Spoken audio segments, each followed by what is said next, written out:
Kijana vipi? Mbona umelewa hivyo ndugu yangu, umejikojolea eh? Kijana mstaarabu, kijana mzuri, kijana mchapakazi. Imekuwa kwaje rafiki yangu unakunywa pombe mpaka unajikojolea unajisahau hivyo rafiki yangu? Nini shida?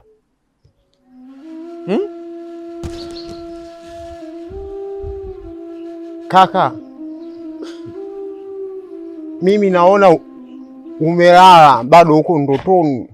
Sasa ngoja nikutoa usingizini nikufumbue akili.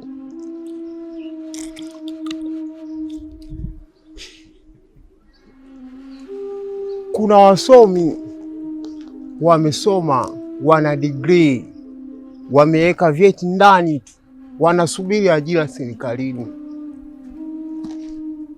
Alafu kuna wale ambao hawajasoma, wameishia darasa la pili, wao wameshakuwa mabilioni, tena wamewaajiri wale wasomi.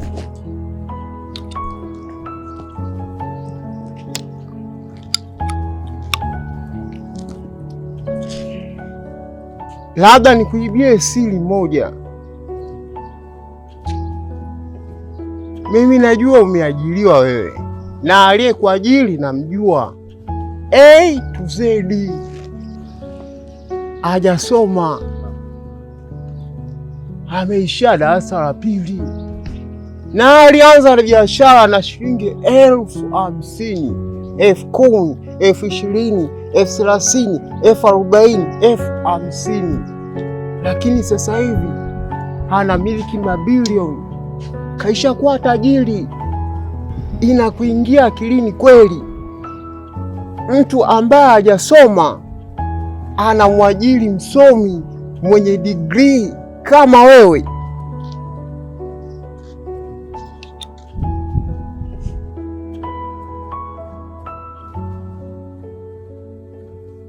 Mimi ningekulikuwepo miaka ile unasomeshwa na wazazi wako, ningewashauri tu, kama tajiri aliyekuajiri alianza taji wa shilingi 50,000, wewe ungekuwa mbali sana.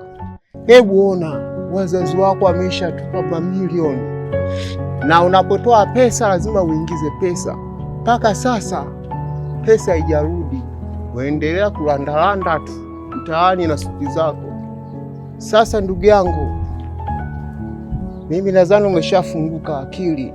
Hivi kuna umuhimu gani kuendelea kusoma? Wasomi wanaendelea kusoma, wanaandalanda mtaani, wanatusumbua na suti kama hizi. Mimi naenda, jiangalie sana. Kwa hiyo umeona kwamba ulevi wa pombe ndio solution kwenye maisha yako, si ndio hivyo? Sikiliza wewe, kuanzia leo ukikutana na mlevi usimdharau, ukikutana na mwehu usimdharau, maana aina mbili za hao watu ndio watu ambao wana uwezo wa kuongea ukweli katika jamii. Kwa hiyo kijana, chunga adabu yako, sio kuwadharau watu wa Lakini cha kukushauri tu, ushauri wangu wa bure kabisa kwako, yani ni vizuri sana kuacha pombe ndugu yangu. Mbona ni mchapakazi mzuri tu.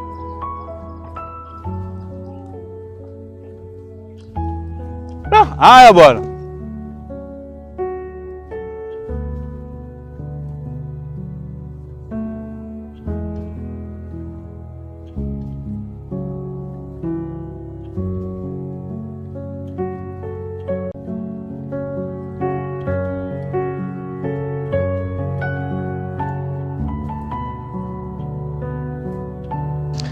Ila kweli maneno yamezungumzwa kijana ni ya kweli eh?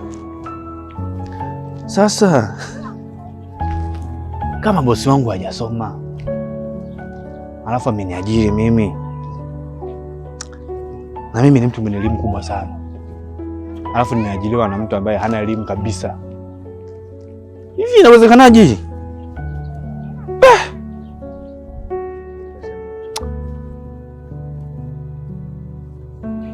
Basi kweli maisha ni mapambano.